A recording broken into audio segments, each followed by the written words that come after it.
예, 여러분 반갑습니다. 지금 제가 여기를 참 한 대여섯 번 온 것 같은데요. 육군, 그다음에 공군 여러 번 왔었고, 육해공군 한꺼번에도 왔었고, 근데 해군 가족은 처음인 것 같아요. 그리고 저 큰 동네 가가지고 했었는데, 해군 가족은 소수 정예부대라 그래가지고 많이 안 오실 텐데, 저 1000명 넘는 공간에 앉아 있으면은 뜸성 앉아 있었는데 어떡하나 그랬더니 이런 공간도 있네요. 여기 참 좋습니다. 이번 주가 또 고난 주간이잖아요. 그래서 저도 지금 고난 충분히 당하고 있는데요. 이 교회 저 교회에서 초청받아가지고 오늘도 새벽 기도 하고 왔어요. 그래서 4시에 일어나가지고 거기 하고 그다음에 일로 내려왔거든요. 이번 내내 그런 초청 설교가 있었는데 왜 하필이면 이번 주간에 여기서 초청했나 그런 생각도 하고 오긴 했습니다. 그러나 와서 보니까 모든 게 다 풀렸어요. 오늘 말씀 통해서 우리가 새로운 힘을 얻고 그리고 기도하는 그런 시간 되었으면 좋겠습니다. 다 끝나고 나면은 함께 기도하고 찬양하고 기도하고 맨 마지막에 축도를 제가 할 텐데, 축도는 구약 오리지널 히브리어 축도를 할 겁니다. 그러면 여러분 보시고 어떻게 반주하시는 분 분위기 파악해가지고 저게 축도다. 딱 끝나면 반주 들어가야지. 어느 교회는 안 들어가요 반주를. 그리고 다 끝났는데 왜 오늘 목사님 축도를 안 하니? 했거든요. 그래서 오늘 수준을 좀 보겠습니다. 오늘 말씀 제목이 풍기도예요. 그런데 이게 무슨 뜻인가? 기도할 때 도자가 기도할 때 도자가 아니에요. 길도자예요. 그럼 이게 뭐지? 궁금해하는 분이 계실 텐데 너무 궁금한 나머지 마음이 상할까봐 천기를 누설하고 시작할게요. 기도에 관한 내용이에요. 어떤 내용인지는 끝까지 들으셔야 됩니다. 이제 말씀 시작하겠습니다. 구약성경은 오경, 역사서, 시가서, 예언서 이렇게 4구분되죠. 그렇죠? 오경은 장, 출, 래, 민, 신. 좋죠. 5권이죠. 역사서 못 따라올걸. 여호수아, 사사기 봐요. 못 따라오죠. 룻기, 사무엘상하, 열왕기상하, 역대기상하, 에스라, 느헤미야, 에스더. 좋습니다. 12권. 그러면 오경과 역사서는 17권이 되네요. 오경 역사서는 하나님이 역사 속에 남긴 구원 행동, 하나님의 구원 행동이 기록되어 있습니다. 예언서는 이사야, 예레미야, 에가, 에스겔, 다니엘 5권에다가 호세아부터 말라기까지 12권, 17권이네요. 그러면 예언서도 17권. 예언서는 하나님이 예언자를 통해서 주신 말씀. 이쪽은 행동, 여기는 말씀. 그럼 나머지 책, 시가서, 욥기, 시편, 잠언, 전도서, 아가. 이거 수준 있네요. 5권인데요. 그러면은 17권, 34권, 5권, 39권. 맞죠? 구약 39권인데, 시가서는 하나님의 행동과 하나님의 말씀에 대한 인간의 응답이에요. 그래서 구약 성경은 하나님의 계시, 행동 계시와 말씀 계시, 그리고 인간의 응답이 어우러진 것이죠. 하나님의 계시와 인간의 행동이 합작품이 구약 성경이라고 말할 수 있습니다. 하나님께서 행동하시고 말씀하실 때 특별히 가장 먼저 반응을 보인 사람들이 시인이에요.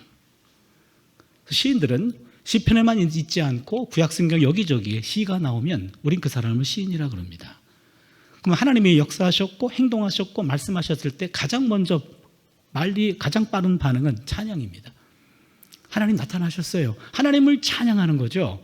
최초의 찬양시가 출애굽기 15장 21절입니다. 미리암이 그들에게 화답하여 이르되 너희는 야훼를 찬송하라. 그는 높고 영화로우시며 말과 끝한 자를 바다에 던지셨음이로다. 출애굽을 경험하고 난 다음에 최초로 보여준 반응이에요. 여러분, 죽을 뻔했던 상황에서 바다가 갈라지잖아요. 그때 미리암이 소고를 치고 장구를 치면서 야훼를 찬양하라. 그는 높고 영화로우시며 말과 끝한 자를 바다에 던졌음이십니다. 최초에 나오는 찬양시입니다. 그런데 하나님이 늘 행동하시고 말씀하시지 않지요. 안 그럴 때도 있죠. 우리끼리 얘기입니다만 그럴 때가 더 많죠. 그렇죠. 그럴 때 시인들은 탄원시로 반응했어요. 탄원. 어느 때까지입니까? 어느 때까지 그 얼굴을 내게 해서 가리우시겠습니까? 이렇게, 이게 탄원입니다. 가장 유명한 탄원시가 시편 22편 1절입니다. 내 하나님이여 내 하나님이여 어찌 나를 버리셨나이까. 여러분 이 말을 원어로 들려드리면 훨씬 더 익숙할 거예요. 엘리 엘리 라마 사박다니. 예, 아까보다 훨씬 많은 분이 끄덕끄덕 하셨어요. 엘리 엘리 라마 사박다니, 이 말을 예수님께서 십자가상에서 인용한 말씀이에요. 엘리 엘리 나의 하나님 라마 어찌하여 사박다니 버리셨습니까? 가장 유명한 탄원시 중에 하나입니다. 시가서에서 가장 대표적인 책이 시편입니다. 시편은 하나님에 대한 시인의 반응을 모은 책이에요. 대표적인 시인의 반응은 찬양시와 탄원시입니다. 찬양시는 노래가 되고 탄원시는 기도가 됩니다. 그러기에 시편은 노래책이면서 기도책입니다. 인간이 하나님과 소통할 수 있는 합법적인 통로는 딱 둘. 하나는 찬송, 하나는 기도예요. 그래서 야고보서 5장 13절을 보시면 너희 중에 고난당하는 자가 있느냐? 그는 기도할 것이요. 즐거워하는 자가 있느냐? 그는 찬송할지니라. 이겁니다. 고난당할 때는 기도하고 그리고 즐거워할 때는 찬송하라. 기도와 찬송이 하나님과 소통할 수 있는 합법적인 통로가 돼요. 오늘 우리가 함께 읽은 시편 13편 대표적인 탄원시입니다. 탄원시는 고통 중에 있을 때, 문제 속에 있을 때, 힘들고 어렵고 아플 때, 그때 하는 반응입니다. 탄원 기도가 되겠죠. 그래서 우리가 보통 개인적으로 기도할 때 그게 탄원 기도예요. 여러분 오늘 잘 오셨어요. 탄원 기도는 나름대로 순서와 그리고 요소가 있어요. 5가지입니다. 잘 기억하셔야 돼요. 누구나 개인적으로 기도할 때 하는 거기 때문에 잘 기억하셔야 돼요. 첫 번째는 하나님을 부릅니다. 하나님 부르고, 두 번째는 불평합니다. 세 번째는 간구합니다. 네 번째는 신뢰를 고백합니다. 다섯 번째는 찬양합니다. 다시 한번요. 첫 번째 뭐라고요? 하나님 부르러요. 부름. 두 번째는 불평. 세 번째는 간구. 네 번째는 신뢰. 다섯 번째는 찬양입니다. 쉽게 얘기해 볼게요. 하나님 불렀어요. 나 죽을 것 같아요. 불평합니다. 살려주세요. 간구합니다. 그리하실 거죠? 신뢰를 고백합니다. 할렐루야. 찬양하는 거예요. 요 5가지 요소입니다. 요 5가지 요소, 오늘 시편 13편 여러분 성경 다시 한번 봐주세요. 13편 보시면요. 1절 보시면 야훼여, 그게 1번입니다. 하나님 불렀어요. 1절과 2절입니다. 어느 때까지니까 나를 영원히 잊으시나이까? 주의 얼굴을 나에게서 어느 때까지 숨기시겠나이까? 나의 영혼이 번민하고 종일토록 마음에 근심하기를 어느 때까지 하며 내 원수가 나를 치며 자랑하기를 어느 때까지 하리까? 뭘까요? 불평. 좋습니다. 1절, 2절 불평입니다. 3절과 4절입니다. 야훼 하나님이여 나를 생각하사 응답하시고 나의 눈을 밝히소서. 두렵건대 내가 사망의 잠을 잘까 하며 두렵건대 나의 원수가 이르기를 내가 그를 이겼다 할까 하며 내가 흔들릴 때 나의 대적들이 기뻐할까 하나이다. 뭐죠? 간구. 좋습니다. 5절입니다. 나는 오직 주의 사랑을 의지하였사오니 나의 마음은 주의 구원을 기뻐하리이다. 뭐죠? 신뢰. 좋고요. 6절 내가 야훼를 찬송하리니 이는 주께서 내게 은덕을 베푸심이로다. 뭐죠? 찬양입니다.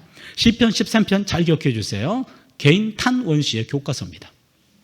순서대로 나와 있습니다. 하나님 부르고 불평하고 간구하고 신뢰를 고백하고 찬양으로 끝나고 있습니다.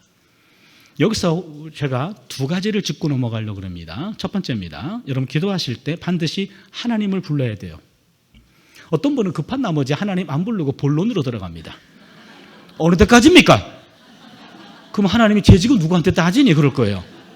근데 여러분 웃으시는데 가끔 그런 기도 가끔씩 해요. 하나님 안 부르고 본론으로 들어가요. 그러면 하나님이요, 저거 헛소리 하고 있네. 그렇게 됩니다. 아무도 안 불렀어. 그렇잖아요. 하나님 불러야 된다는 거 꼭 기억하세요. 하나님을 불러야 돼요. 어떤 분은 기도할 때 예수님이라고 하는 분이 있어요. 예수님께 기도하면 하나님이 우편에 앉아 계신 예수님에게 오늘은 너한테 기도한다. 야, 네가 알아서 해라. 둘이 싸우셔요. 여러분 그리 하시면 아니 됩니다. 물론 삼위 하나님은 다 보고 계십니다. 그러나 삼위 하나님의 기능이 달라요. 하나님은 기도를 듣고 응답하시는 분이에요. 예수님은 기도를 중재하시는 분이에요. 성령님은 기도를 도와주시는 분이에요. 이 삼위 하나님의 기능이 다르다니까요. 그렇기 때문에 기도할 때 반드시 하나님을 불러야 돼요. 하나님 안 부르고 딴 예수님, 성령님 부르면요, 결제가 안 나와요. 그렇잖아요. 결제자가 누군데? 하나님이에요. 그래서 하나님이라고 불렀다면 중간중간에 예수님, 성령님 총동원하는 건 좋습니다. 그건 좋아요. 근데 하나님 빠지면 하나님 삐지십니다. 어차피 응답도 안 됩니다. 그래서 기도는 반드시 하나님한테 한다. 기억해 주시고요. 끝날 때 예수님 이름으로 기도합니다 라고 현재형으로 끝납니다. 가끔 기도 보면요, 했습니다, 과거형으로 끝나는 기도들이 가끔 있어요. 그건 조금 아쉽습니다. 왜냐하면 기도 안에 간구가 있죠. 간구는 미래에 일어날 사건이죠. 그렇죠? 그럼 하나님이 들으시고 언제 응답할까? 나름대로 하나님이 수첩을 보고 계셔. 언제 응답할까? 근데 스케줄을 잡으려고 그러는데 당사자가 예수님 이름으로 기도했습니다. 본인이 끝냈어. 그 기도는 응답되기도 전에 유효기간이 끝나버렸어요. 아쉬운 기도입니다. 이제 아시겠습니까? 기도는 현재형으로 끝납니다. 기도합니다, 하나이다, 드리나이다. 그거를 영원한 현재형이라 그래요. 응답될 때까지 유효기간이 연장되는 겁니다. 두 가지를 말씀드렸죠. 기도는 하나님한테 한다, 기도는 현재형으로 끝난다. 이 두 가지를 꼭 기억해 주십시오. 예, 그렇다면은 오늘 이거 탄원기도요. 여러분, 오늘 탄원기도 요 순서대로 기도하는 게 굉장히 중요해요. 혹시 여러분들 중에 여러분 그래도 이 비를 뚫고 여기까지 오셨어요? 그럼 평소 기도 많이 하는 교회에 대표되는 기도하시는 분들인 것 같아요. 그래서 목사님 오늘 얘기를 들어보니까 난 하나님 부르고 불평하고 간구하고 신뢰 고백하고 그리고 하나님 찬양으로 끝나요. 그분은 이미 기도의 고수예요. 고수야. 스스로를 보세요. 난 고수인가 안 고수인가. 근데 목사님 전 조금 억울한데 나름 열심히 하거든요. 근데 이 순서는 아닌데 난 뭐죠? 그분도 고수를 인정할게요. 그분은 막달라 기도의 고수입니다. 예. 오늘 막달라 기도에서 다윗의 기도로 갈아타세요. 13편 다윗의 기도입니다. 그래서 하나님 부르고 불평하고 간구하고 신뢰를 고백하고 찬양으로 끝나는 거예요. 여러분의 기도가 이 기도 순서를 따라 할 때 이 기도는 다윗의 시죠. 주전 1000년 전에 작사 작곡되었어요. 기원후 2000년 동안 3000년 동안 많은 신앙인들이 13편을 통해 하나님과 소통했습니다. 이 순서대로 기도가 나오면 하나님 3000년 동안 들었기 때문에 익숙해요. 응답 속도도 빨라요. 그렇기 때문에 다윗의 기도로 갈아타시기를 바랍니다. 그러면은 여기에서 여러분, 하나님 나 죽을 것 같아요, 살려주세요, 여기까지는 울면서 하는 기도예요. 그렇죠? 근데 4번에 그리 하실 거죠? 할렐루야. 웃어요. 울면서 기도하다가 웃으면서 끝나요. 왜 그러세요? 기도하다가 미쳤습니까? 왜 울다가 끝날 때 웃죠? 울다가 웃게 되는 그 이유, 이 현상을 우리 구약학에서는요, 개인 탄 원시에 나타난 분위기 급변의 동인에 관한 연구. 표현이 고급지죠? 그렇죠? 이게 박사 논문 제목이에요. 우리가 3번, 4번 넘어갈 때 분위기가 급변돼. 그렇잖아요. 울다가 웃어요. 그럼 뭔 일이 있었지? 여러분, 개인적으로 곰곰이 생각하면 나름대로 이유가 있어요. 그 이유를 성경 본문을 통해 찾아낼 때마다 시편 박사들이 배출됐어요. 그래서 개인 탄 원시에 나타난 분위기 급변의 동인에 관한 연구라는 박사 논문으로 수많은 박사가 배출됐는데, 여러분 지금 말씀 듣는 태도가 지금 박사급이에요. 그래서 박사 이론을 소개할 텐데, 3가지 박사 이론입니다. 여러분 지금까지 들어본 적도 없고 앞으로 들을 일도 없을 거예요.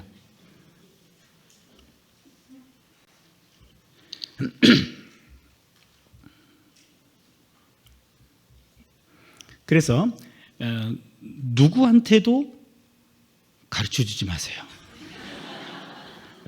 오늘만 듣고 본인만 간직하세요. 첫 번째는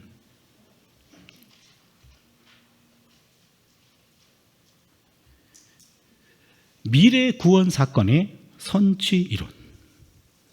미래 구원 사건의 선취 이론. 무슨 말입니까? 불평 중에 하나님께 기도합니다. 기도하다 보면 어느 순간 내가 갖고 있는 문제가 해결될 것이다 라는 확신이 일게 돼요. 인간적 불평이 기도를 통하면 하나님의 영으로 세례를 받아요. 그 순간 어느 순간 불평이 사라집니다. 그 자리에 감사로 채워집니다. 사실 불평은 환경에서 나오는 것이 아닙니다. 불평은 마음에서 나옵니다. 기도도 마음에서 나옵니다. 그래서 기도하면 환경보다 마음을 먼저 변화시켜요.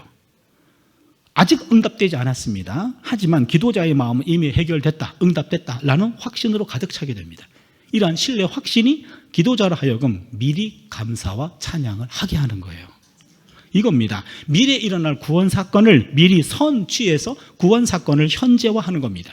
미래의 에너지를 선취해서 현재 사용하는 거죠. 이게 바로 미래 구원 사건의 선취 이론이에요.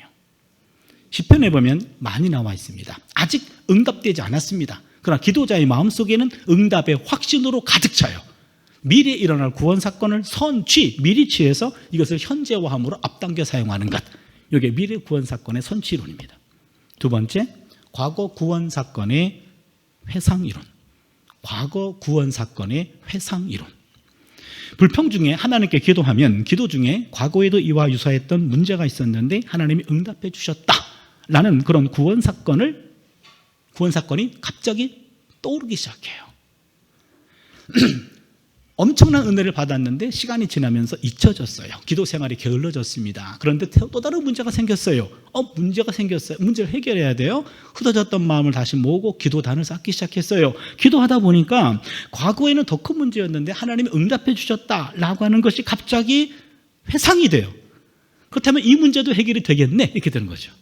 과거에 경험했던 구원 사건을 회상함으로 이것을 현재화해서 다시 재활용하는 거죠. 이런 현상들이 시편에 또 많이 나타납니다. 그러기에 우리가 한 번 하나님의 사랑을 크게 경험한 사람은요, 그 사랑이 생각날 때마다 새록새록 다시 우리는 은혜 안에 들어오게 되고 찬양과 감사가 넘치잖아요. 물론 그 한 번 경험했던 것 가지고 평생 울고 먹는 사람들을 곰탕신앙이라 그래요. 없는 것보단 나아요. 없는 것보단 낫습니다. 그러나 그런 경험들이 축적돼 가지고 다양한 경험들이 쌓일 때 우리는 과거에 경험했던 다양한 구원 사건이 늘 삶 속에서 회상되기 때문에 그걸 통해서 현재화해요. 이걸 재활용하면서 문제를 해결하게 되는 거죠. 마지막 세 번째는요, 현재의 분산된 에너지 결집 이론입니다. 현재의 분산된 에너지 결집 이론. 뭘까요? 갑자기 문제가 생깁니다. 어려운 문제가 생기면 인생이 올 스톱돼요. 문제를 해결해야 되니까. 문제에 온 신경을 빼앗깁니다. 그러면 문제만 생각해요.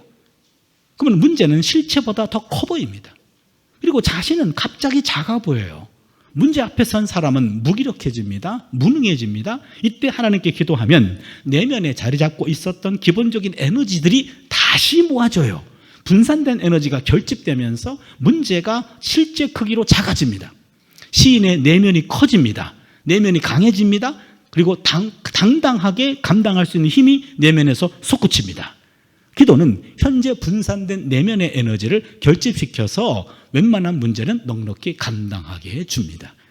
이게 현재 분산된 에너지 결집 이론이에요. 우리는 오늘 지금 하나님 부르고 불평하잖아요. 그리고 간구하고 신뢰 고백하고 찬양으로 끝나죠. 이 불평에 초점을 맞춰가지고 말씀을 좀 깊이 들여다보려고 그래요. 여러분, 불평은 사람에게 하는 것이 아니고 하나님 앞에 풀어놓아야 돼요. 불평은 사람에게 하는 게 아닙니다. 오늘 13편의 시인은 불평이 생길 때 당사자를 찾아가서 따지지 않았습니다. 시인은 그 불평거리를 가지고 하나님 앞에 나왔습니다. 시인은 사람이 아니라 하나님께 따집니다. 1절과 2절을 볼게요. 야훼여, 어느 때까지니까 나를 영원히 잊으시나이까? 주의 얼굴을 나에게서 어느 때까지 숨기시겠나이까? 나의 영혼이 번민하고 종일토록 마음에 근심하기를 어느 때까지 하며 내 원수가 나를 치며 자랑하기를 어느 때까지 하리이까? 하나님께 따지고 있어요. 뭘 따집니까? 내 원수가 나를 치며 자랑하기를 어느 때까지 하는지 하나님께 따지고 있어요. 만약에 제 학생이 와가지고 저한테 따진다면은 네 원수가 너를 언제까지 괴롭힐지 내가 어떻게 아냐? 걔한테 가서 물어봐. 그럴 것 같아요. 그렇잖아요. 원수가 나를 언제까지 괴롭히게 내버려 두겠습니까? 라고 원수에게 따지지 않고 하나님에게 따졌어요. 이게 중요합니다. 불평은 사람에게 하는 것 아니에요. 하나님 앞에 하는 겁니다. 시인은 이어서 하나님께 간구합니다. 3절과 4절입니다. 야훼네 하나님이여 나를 생각하사 응답하시고 나의 눈을 밝히소서. 두렵건대 내가 사망의 잠을 잘까 하오며 두렵건대 나의 원수가 이르기를 내가 그를 이겼다 할까 하오며 내가 흔들릴 때 나의 대적들이 기뻐할까 하나이다. 지금 거듭해서 하나님 앞에 지금 간절히 간구하고 있습니다. 하나님께 불평하고 있습니다. 구약의 예언자 가운데 가장 불평을 많이 한 사람이 있어요. 눈물을 많이 흘렸어요. 누구죠? 예레미야예요. 예레미야 엄청나게 불평 기도를 많이 했습니다. 왜 그랬을까? 여러분, 예레미야는요, 결혼했나요? 안 했나요? 남의 애정사 관심이 없나요? 여러분, 성경에 나와요. 아셔야 돼요. 예레미야 결혼했어요? 안 했어요? 했어요? 결혼을 했다고? 다시 묻겠습니다. 결혼했어요? 남 얘기라고 함부로 얘기하면 안 돼요. 예레미야 결혼했어요? 안 했어요? 안 했어요? 아니, 전국 해군 해병대 대표들만 오신 거 아닌가요? 예레미야 결혼 못했습니다. 못했어요. 어떻게 하냐고요? 예레미야 16장 2절에 나와요. 너는 결혼하지 말지니라. 자녀도 갖지 말지니라. 하나님 명령하셨어요. 독신이라는 히브리어 없어요. 개념도 없는 삶을 하나님은 예레미야에게 강요하셨습니다. 왜 그랬을까? 예레미야는요, 국가 멸망을 경험했던 유일한 예언자예요. 모든 문서 예언자 가운데 국가 멸망을 선포했고 국가 멸망을 경험했고 본인도 포로로 끌려갔다가 풀려난 사람이 예레미야입니다. 그리고 입만 열면 나라가 망한다고 예언했어요. 바벨론이 쳐들어온다고 예언했고요, 바벨론에게 항복하라고 예언했어요. 듣지 않으니까 울면서 얘기했어요. 근데 여러분, 입만 열면 나라 망한다고 예언하는데, 여러분 오늘 특별히 광고할 게 있는데 며칠 뒤에 제가 결혼합니다. 와서 축복해 주십시오. 이게 말이 됩니까? 그러잖아요. 입만 열면 망한다며. 뭔 결혼이요? 그렇잖아요. 그의 메시지와 그의 삶이 구분될 수가 없었어요. 불행했던 시절에 살았습니다. 그리고 예레미야는 가정이 없었어요. 근데 입에 오준 말씀이 국가 멸망이에요. 나라가 망한데, 예루살렘 성전도 망한데, 모두 망한데, 그리고 국가적으로는 지명수배자예요. 예레미야 입을 막으라 그랬어요. 성전 출입 금지당했거든요. 그리고 부모도 부끄럽게 생각했어요. 이해를 못했습니다. 고향 사람들은요, 예레미야를 제거하려고 그랬어요. 그러니까 예레미야는 아무도 이해하지 못했습니다. 하나님이 주신 말씀 때문에 인생이 완전 사면초가예요. 이런 불평을 들어줄 사람도 없어. 그럼 누구한테 합니까? 하나님한테밖에 할 수가 없었어요. 아무도 안 듣는데 하나님 때문에 내 인생 완전히 망가졌다고 하나님께 따지고 있어요. 예레미야 12장 1절을 보시면, 야훼여 악한 자의 길이 형통하며 반역한 자가 다 평안하면 무슨 까닭입니까? 하나님, 악한 자가 형통하잖아요. 반역한 자가 평안하잖아요. 이거 무슨 일입니까? 무슨 얘기입니까? 말씀을 선포했어요. 하나님 말씀입니다. 근데 듣는 사람들 가운데 특정한 사람들이 무리를 지었어요. 그리고 예레미야를 죽이려고 합니다. 함정을 팝니다. 제거하려고 합니다. 해코지합니다. 그를 공격합니다. 공개적으로 그를 수모를 주고 제거하려고 그랬어요. 더 기가 막힌 것은 그 사람들은 형통해. 그 사람들은 평안해. 난 점점 힘들어. 이게 뭐예요, 하나님?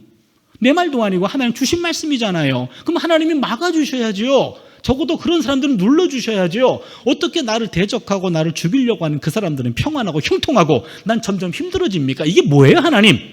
따지고 있어요.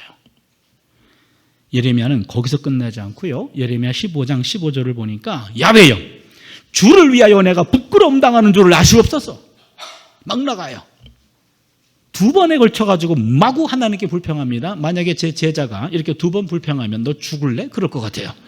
한 번도 아니고 거듭해서 불평한다는 것은 부담스러운 건데, 하나님은 이런 불평 기도에 대해서 부담스러워하지 아니하시고 오히려 더 기도하라고 얘기하셔요.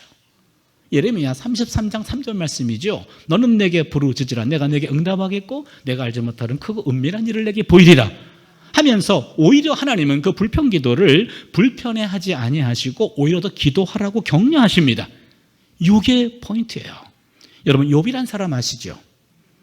그렇죠? 평생 모았던 재산 3번에 걸친 물질의 재앙 때문에 다 날렸습니다. 7남 3녀 사고로 한꺼번에 다 죽었어요. 몹쓸 병에 걸려가지고 죽음 앞에 서게 되었습니다. 기가 막힌 일을 당했어요. 욥은 이 엄청난 고난, 까닭 없는 고난이었어요. 하늘에서 벌어진 일들을 인간에 있는 욥이 알 도리가 없어요. 까닭 없는 고난 엄청 당하고 있는데 욥의 입장에서는 이 내 고난과 무관해 보이지 않는 하나님에 대해서 참을 수 없는 분노를 느낍니다. 원망을 느낍니다. 그만큼 절망적이었습니다. 그러나 친구들이 와서 어떤 조언을 해도 인간의 지혜를 가지고는 문제가 해결되지가 않아요. 인간의 지혜로는, 땅의 지혜로는 해결되지 않습니다. 결국 하늘의 지혜를 만나야 돼. 하나님을 만나야 돼. 하나님 나를 치신 분이야. 이거 어떻게 하면 좋습니까? 욥이 19장 6절을 보니까, 욥기 19장 6절을 보면 하나님이 나를 억울하게 하시고 자기 그물로 나를 애워싸신 줄을 알아야 할지니라. 하나님이 나를 억울하게 하셨잖아요. 자기 그물로 나를 애워싸셨잖아요 라고 하나님께 불평을 토해냅니다. 욥기 19장 21절을 보시면 하나님의 손이 나를 치셨구나. 결국 하나님 손이 나를 치신 것 아닙니까? 라고 하나님께 아주 거칠게 불평을 합니다. 그런데 말이에요, 욥을 치신 분도 하나님이시지만 욥을 싸매어 주시는 분도 하나님이시잖아요. 욥기 19장 25절을 보니까 내가 알기에는 나의 대속자가 살아계시니 마침내 그가 땅 위에 서실 것이다. 여기 대속자는 하나님이에요. 치신 분도 하나님이시지만 싸매어 주시는 분도 하나님이셔요. 그러게 그분 앞에 불평을 통해서 그분의 싸매움을, 그분의 구원을 경험했어요. 하나님은 욥을 만나주셨고 욥의 문제가 풀어졌어요. 하박국이라는 예언자도 마찬가지입니다. 하박국 1장 2절을 보시면 야훼여 내가 부르짖어도 주께서 듣지 아니하시니 어느 때까지니까. 하박국은요 1장 2절에 등장하자마자 야훼여 내가 부르짖어도 주께서 듣지 아니하시니 어느 때까지입니까? 라고 불평으로 시작하고 있어요. 그러고 보면 여러분 구약 성경에 나오는 신앙의 거장들 13편의 다윗도 그랬죠, 예레미야도 그랬죠, 욥도 그랬죠, 하박국도 그랬죠. 하나같이 불평을 사람에게 쏟아붓지 않았고 하나님께 토해냈습니다. 불평은 사람에게 하는 것이 아닙니다. 불평은 하나님에게 하는 겁니다. 불평과 불만이 사람을 향하면 분자가 돼요. 불평 분자, 불만 분자가 됩니다. 그렇잖아요. 그러나 불평과 불만이 하나님을 향하면 기도가 됩니다. 이게 은혜예요. 똑같은 내용인데 사람에게 하면 불평분자가 되는데 하나님께 올리면 하나님은 그것을 기도로 받아들이신다는 거예요. 제가 이 말씀을 어느 교회에서 전했어요. 그랬더니 끝나고 이제 장로님, 권사님 부부가 식사를 대접해 주시는 거예요. 식사하다가 장로님이 당신은 오늘 말씀 듣고 너무너무 은혜를 받았대요.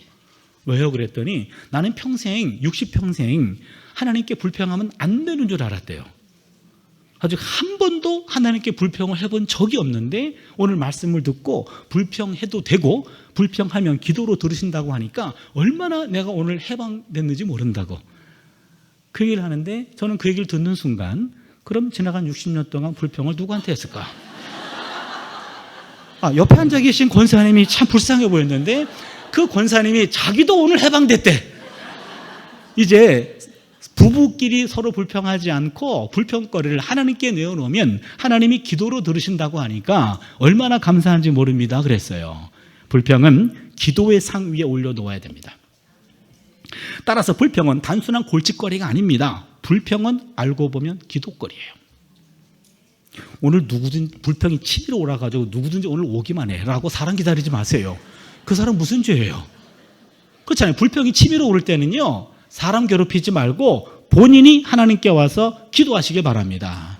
짜증이 충만해지고 불평이 충만해질 때 그때는 기도할 때임을 깨달으시길 바랍니다.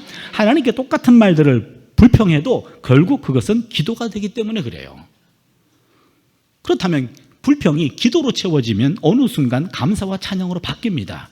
오늘 13편의 5절과 6절이 그랬죠. 시인이 하나님 앞에서 불평과 간구의 기도를 통해서 마음이 한순간에 바뀌는 걸 경험합니다. 그게 13편 5절이에요. 나는 오직 주의 사랑을 의지하여 싸우니 나의 마음은 주의 구원을 기뻐하리이다. 갑자기 분위기가 바뀌었어요. 하나님 앞에서 불평하고 탄원하고 통곡의 기도를 하던 시인은 갑자기 신뢰를 확신합니다. 자신의 기도가 응답될 것이다 라는 문제의 해결에 대한 확신을 갖게 됩니다. 그러자 자연스럽게 감사와 찬양이 나오는 거지요. 그게 6절입니다. 내가 야훼를 찬송하리니 이는 주께서 내게 은덕을 베푸심이로다. 불평이 기도로 채워지면 갑자기 감사와 찬양이 넘치게 돼서 이것이 바뀌는 것. 이거는 시편 탄원 시에 엄청나게 많이 나오고 예레미야의 탄원 기도에도 많이 나옵니다. 그렇다면 아까 분위기 급변에 대해서는 세 가지 이유가 있다고 그랬죠. 세 가지 원인. 미래 구원 사건의 선취 이론, 과거 구원 사건의 회상 이론, 현재 분산된 에너지 결집 이론. 그 세 가지가 우리 기도를 바꿔주는 건데요. 그렇기 때문에 우리에게 가장 중요한 것은 기도예요.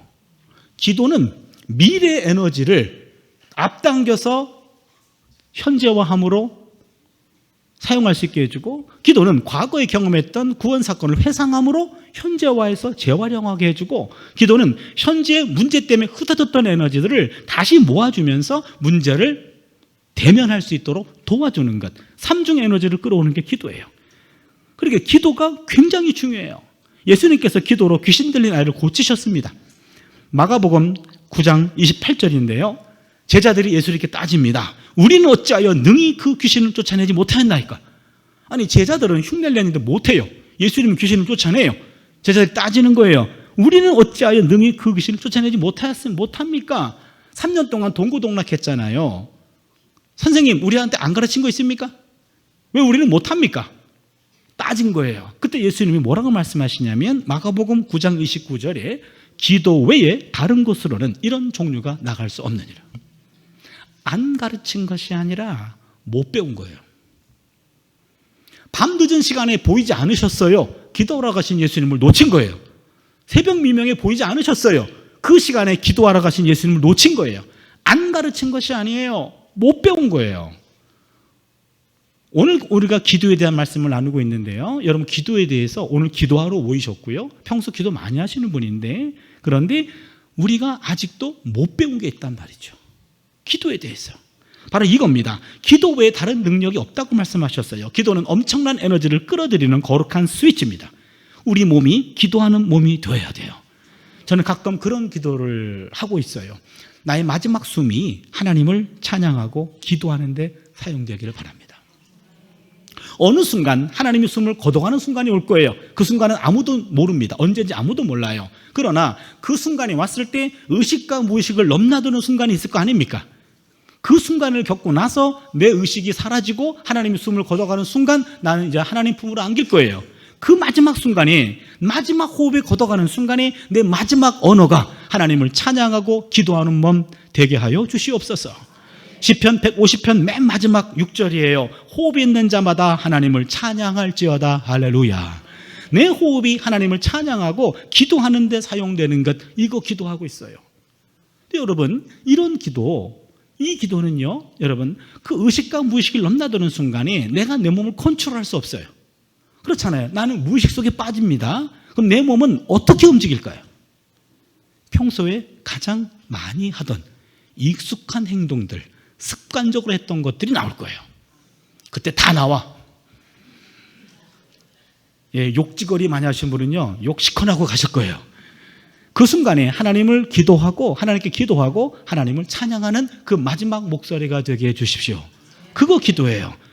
몸이 기도를 기억해야 돼요. 몸 기도입니다. 몸이 기도를 기억해야 돼요. 예배학에서는 암묵적 기억이라고 말합니다. 암묵적으로 기억되는 것, 그것이 진정한 기억이라는 거예요. 상담학에서는요, 무의식적 기억이라고 그러더라고요. 의식적 기억이 아니라 무의식 속에 남아있는 기억, 그 무의식적 기억이 본인의 것이라는 거예요. 근육이 기억하는 딱 그만큼이 내 신앙입니다. 내 근육이 기억하는 게 그게 내 신앙이에요. 내 몸의 기억은 내 머리의 기억보다 앞서고 더 오래간답니다. 머리의 기억이 아니라 몸의 기억이에요. 내가 알고 느끼는 정도가 아니라 내 몸의 수준, 내 몸의 근육이 기억하는 신앙 수준이 진짜 내 신앙입니다. 내가 알고 느끼는 것, 지식과 감정, 그건 지식이고 감정이지 내 신앙이 아니에요. 여러분 잘 기억하세요. 몸에 새겨진 것이 내 신앙이에요. 내가 알고 느끼는 게 아닙니다. 내 몸에 무엇이 새겨져 있냐 이거죠. 내 몸에 새겨진 것, 내 근육이 기억하는 것, 그게 내 신앙이에요. 그렇다면 여러분, 기도는 한 번으로 끝내는 것이 아니라 반복돼야 됩니다. 반복적 기도를 통해서 내 몸에 기도의 근력이 생기도록 하는 것, 그게 내 몸의 근력에다가 기도를 새기는 거예요.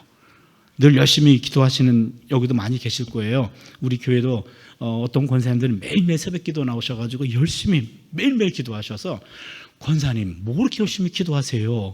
그럼 권사님이, 목사님 나 맨날 똑같은 기도해요, 그래요. 그래서 제가 그럼 권사님한테, 권사님 잘하는 거예요. 매일매일 기도가 바뀌면 하나님도 헷갈려요. 녹음기 틀어놓은 것 같이 매일매일 기도가 반복되는 거, 그거 잘하는 거예요. 몸의 근력을 만드는 거예요. 똑같은 행위가 반복될 때 근육이 생겨요. 그래서 매일매일 또 동일한 기도를 반복하면서 녹음기 틀어놓듯이 하는 것, 그게 진정한 기도고요. 그게 그 사람의 신앙이에요. 내 몸과 의식은 다 사라져도 내 몸이 기억이 돼가지고 툭 치면 기도가 나오는 것, 그게 진정한 신앙이에요. 저는 모태신앙인이고요. 그리고 한평생 지금 목사들을 양성하는 그런 일을 하고 있고, 또 목사로 살아가고 있는데요. 구약 학자니까 매일매일 밤 1-2시까지 성경을 연구하는 게 제 일상이에요. 왜 하나님은 새벽 1-2시에 계시를 주는지 모르겠어요. 그 12시 이전까지만 해도 풀리지 않았는데 꼭 1-2시만 되면 그 본문이 풀려요. 그 계시를 늘 경험하기 때문에 1-2시까지는 정신이 가장 말짱하고요, 가장 충만한 시간이에요. 그래서 그 맛을 내가 놓칠 수가 없어요. 그러다 보니까 새벽 기도는 못 가요. 새벽에는 이불 속에서 입신하고 있죠. 그럼 우리 친구 목사들은 평생 새벽 기도 해야 되니까, 그러면 그 친구들이 저한테 그러죠. 너는 목사가 돼가지고 맨날 새벽에 그렇게 자빠져 자고 있으면 넌 언제 기도하냐, 그러는 거예요.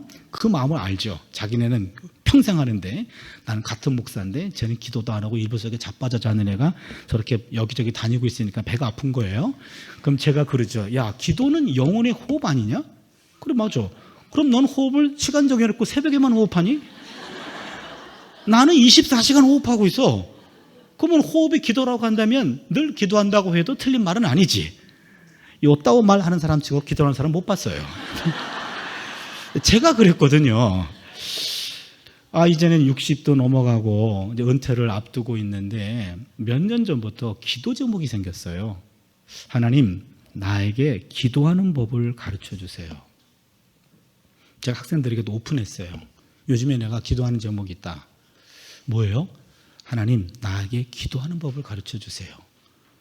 우리 학생들이, 선생님이 그리하시면 아니 되옵니다. 그러는데 그건 내 솔직한 고백이야.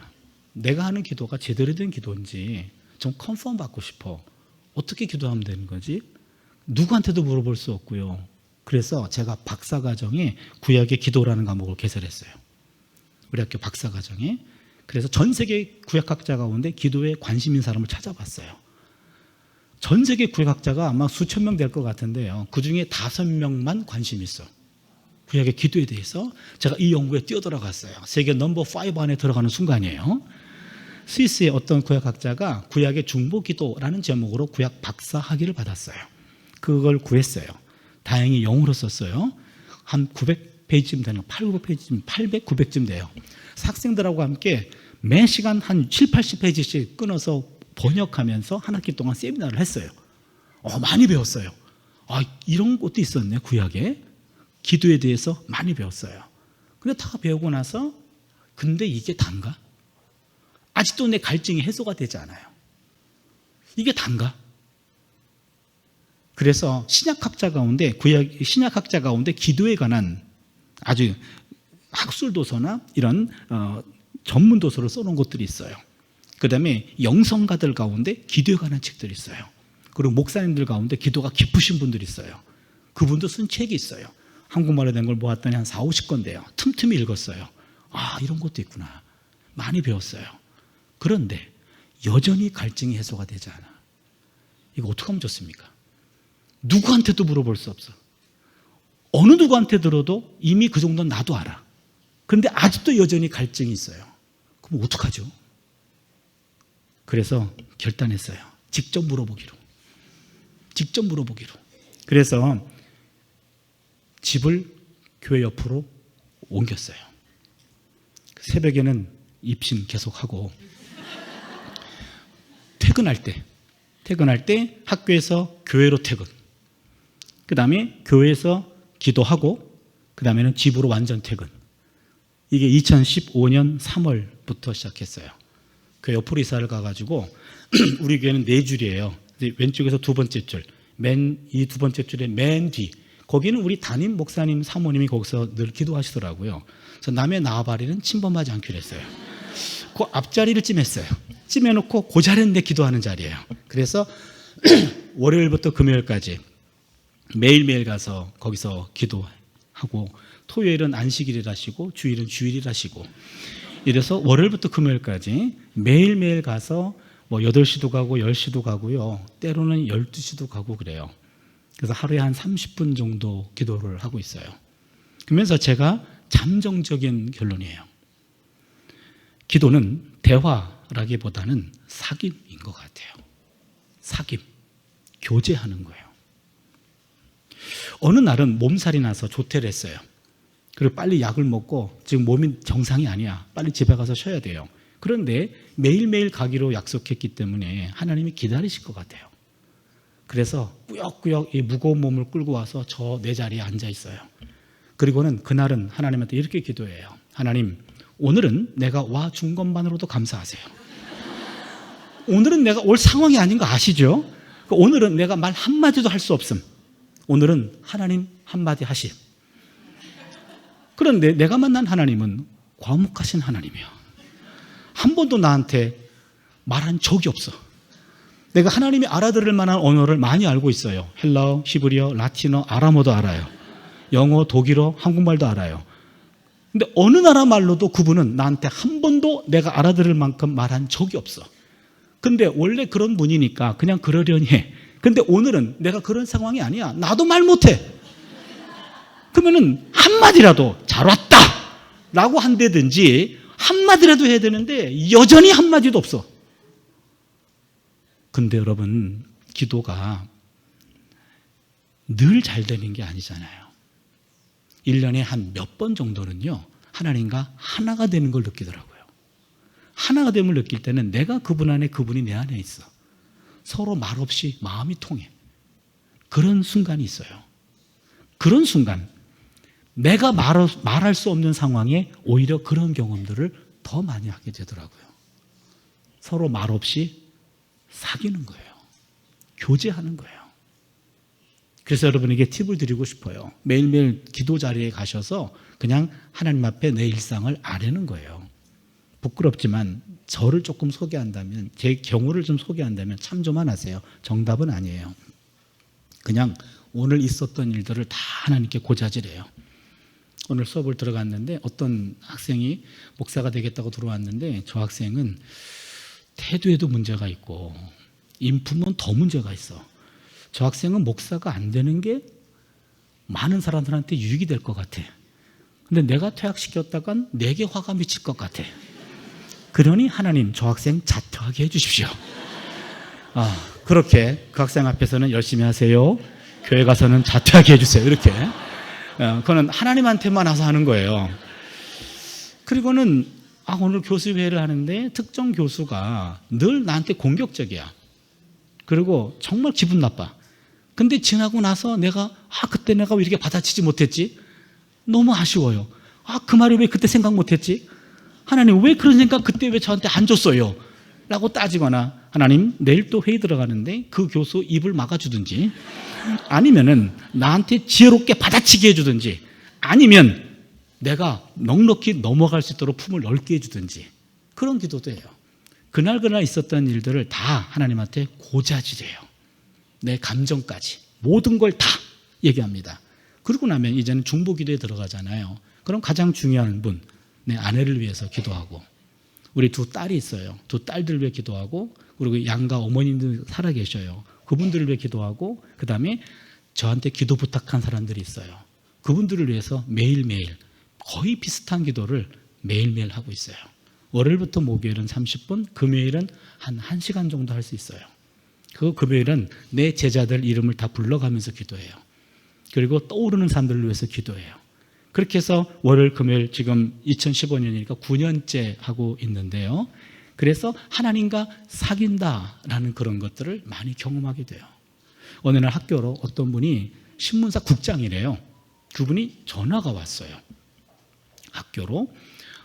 아무개 교수님이십니까? 예, 맞습니다. 저는 아무개 어떤 신문사의 아무개 국장입니다. 예, 어떻게 전화하셨죠?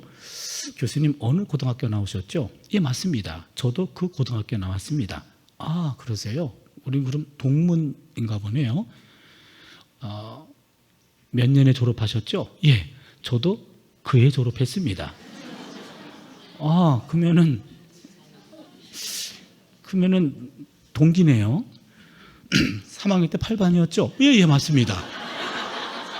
담임이 누구였죠? 예, 맞아요. 그러면 우리 친구네요. 그러면서 그분이 그러면 말 놔도 되겠니? 그런 거예요. 지금 40몇 년 만에 전화가 온 거예요. 사실 누군지 잘 모르겠어요. 근데 정황상 동문의 동기의 친구 맞는 것 같아요. 그래서 그래, 근데 왜 전화했니? 그랬어요. 그랬더니 돈 좀 꿔줄래? 그런 거예요. 아니, 그 순간 지워졌어. 누군지 모르겠어, 사실은. 실례지만 누구세요? 그럴 거 아니에요. 40몇 년 만에 전화해가지고 돈 꿔달래. 누군지도 모르겠어요. 그런데 늘 교제하는 친한 절친 친구 목사가 있어요. 자주 연락해요. 목회적 스트레스 있으면 전화해가지고 같이 이야기하면 스트레스를 풀고 그래요. 근데 일주일 동안 전화가 없어. 많이 컸어. 그래서 내가 전화했어요. 전화하고, 야, 너 많이 컸다. 전화도 없고. 뭔 일 있냐? 나 사실은 문제가 있어가지고 내가 나중에 전화할게. 끊었어. 기분이 확 나빠. 내가 전화했는데 받자마자 끊었어. 너무 기분 나빠요. 다시 걸죠. 야, 너 무슨 문제인데? 그랬더니 지금 있잖아, 너무 복잡해가지고 나를 가만두는 게 나를 도와주는 거야. 또 끊었어. 그러면 내가 도와줄까요? 다시 걸죠. 다시 걸어가지고, 야, 이 사람아, 네가 문제가 있으면 누구보다도 나한테 먼저 연락해야 되는 거 아니야? 아니, 내가 연락까지 했는데 그걸 끊어? 사정 얘기를 안 해? 넌 나한테 도대체 어떤 의미가 있는 사람이야? 나 실망했다, 야. 어떻게 그럴 수가 있냐? 라고 막 뭐라 그래요. 정말 기분 나빠요. 그럼 이 친구가 사실은 있잖아. 그러고 억지로 얘기를 해요. 그러면 알았어. 내가 1분 도와줄게.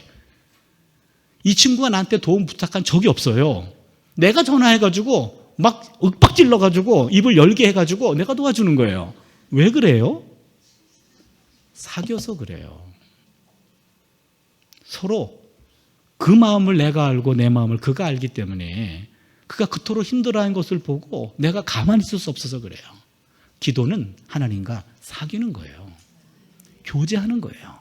문제만 있을 때 와가지고 하나님께 기도하면 하나님이 실례하지만 누구세요? 그럴 거예요. 문제 없을 때 하나님과 교제하세요. 내 안에 있는 문제를 가지고 하나님께 와서 소상히 하나님 오늘은 문제가 없는데 그것도 문제인 것 같아요 라고 기도하세요. 왜 일상이 이렇게 따분한지 모르겠어요. 그냥 얘기하세요. 하나님과 이심전심이 일어나는 거잖아요. 톰 라이트라고 하는 그런 유명한 신약학자가 있어요. 지금 이 시대의 가장 탑 클래스인 신약학자인 것 같아요. 영국 사람인데 이분이 이런 글을 남겼어요. 기도란 우리가 사는 세계와 하나님의 세계가 멀리 떨어져 있지 않다라는 신비로운 사실과 관련이 있다. 이분이 말합니다. 우리의 삶과 하나님의 삶은 동떨어진 것이 아니라 성경에서 땅과 하늘, 땅이라는 우리 현실과 하늘이라는 하나님의 실제는 서로 꼭 들어맞도록 만들어졌다. 그러면서 하늘과 땅이 만나는 핵심 장소 중에 하나가 기도다 그랬어요. 전 이걸 딱 경험했어요. 하늘과 땅이 만나는 핵심 장소 중에 하나가 기도라는 거예요. 그래서 땅의 사정을 하늘로 올리는 것이 기도하는 순간이고 하늘의 능력을 땅으로 끌어들이는 게 기도하는 자리라는 거예요. 저는 좀 성격이 좀 이상해서 그런지 내가 하는 자리에서만 기도해요. 그리고 정확히 우리 이런 자리가 아닌데 통으로 된 의자인데 정확히 자를 재가지고 하는 거기서만 기도해요. 그러다 보니까 어느 순간에는요 내 힙부 자국을 느낄 때가 있어. 그러면 어느 날은 꽉 접속이 돼. 딱 맞아. 접속이 되는 순간은 전율을 느껴요. 이때는 하늘과 접속 중. 그때는 하늘과 땅이 만난다라는 것을 몸이 느끼는 거예요. 바로 그 기도 자리예요. 여러분에게 도전하고 싶어요. 하나님 앞에 서는 그날까지 우리 인생 숙제가 있다면 바로 기도하는 몸 만드는 거예요. 그리고 기도의 흔적을 남기는 거예요. 어느 한 자리가 내 몸에 자국이 새겨지고 그 몸의 자국을 내 몸이 느끼는 바로 그 자리, 기도하는 그 자리를 우리가 만들어내고 기도의 근력을 만들어내는 것, 이게 우리의 남은 숙제예요. 기도는 기도로 배우는 거예요. 기도는 기도로 배워요. 하나님 쪽에서 기도를 할 때 기도를 지워주기도 하고 응답되면 지워집니다. 아직 응답될 때가 아니면 여전히 그 기도는 반복됩니다. 그걸 통해서 계속 반복되면서 하나님이 기도를 이렇게 컨펌해 주면서 틀어가고 있는 거예요. 그래서 하나님과의 교제, 찬양과 기도죠. 특별히 기도를 통해서 기도의 근력을 만드는 우리 모두가 될 수 있기를 바랍니다. 여기서 끝나도 기도해야 쓰겠네. 그렇죠? 그런데 풍기도가 설명이 안 됐어요. 풍기도에 대한 설명 5분만 시간을 주세요. 요거 하고 말씀을 마치겠습니다. 류호준 교수님이 계시는데 일상을 걷는 영성이란 책에 나오는 내용입니다. 영국 BBC 공영방송 특집 다큐멘터리에서 나오는 장면인데요. 일본 북쪽 홋카이도 삿포로 지방. 일본은 홋카이도. 일본은 이렇게 감자같이 생겨가지고 오른쪽 맨 위가 홋카이도. 여기에 수도가 삿포로. 여기에 산간 지역에 크리스찬 고등학교가 있어요. 좀 경제적으로 좀 낙후된 지역인 모양입니다. 학생들 수준이 높은 것도 아닌 것 같아요. 거기 크리스찬 고등학교가 있는데 교훈이 하나님 사랑, 이웃 사랑이에요. 거기 서예 선생님이 계셨어요. 여자 선생님이에요. 학생들에게 서예, 붓글씨를 가르쳐 주는데 글씨만 가르치는 것이 아니라 인성도 가르쳐 주는 마음이 따뜻한 선생님이었어요. 시험에 실패해서 어깨를 쭉 늘어뜨리는 남학생들이 많아져요. 학생들 어깨를 쓰다듬어 주기도 하고 가정 형편이 어려워서 눈물을 터뜨리는 여학생들은 더 많아요. 그들을 안아주면서 그들을 따뜻한 가슴으로 위로해 주는 그런 선생님이었어요. 많은 세월이 지났습니다. 은퇴하셨어요. 은퇴하고 난 다음에 더 많은 세월이 지났어요. 마을 사람들은 그 선생님을 위해서 조촐한 행사를 준비합니다. 100세 생일 잔치예요. 최근에 졸업한 젊은 제자부터 옛날에 졸업한 나이 많은 제자까지 다 모여가지고 풍금을 치면서 생신 축하 노래를 부릅니다. 제자 도움 받아가지고 100개 촛불을 다 껐어요. 처음부터 모든 장면을 이렇게 필름으로 담고 있었던 영국 BBC 기자가 그때 마이크를 갖다 댑니다.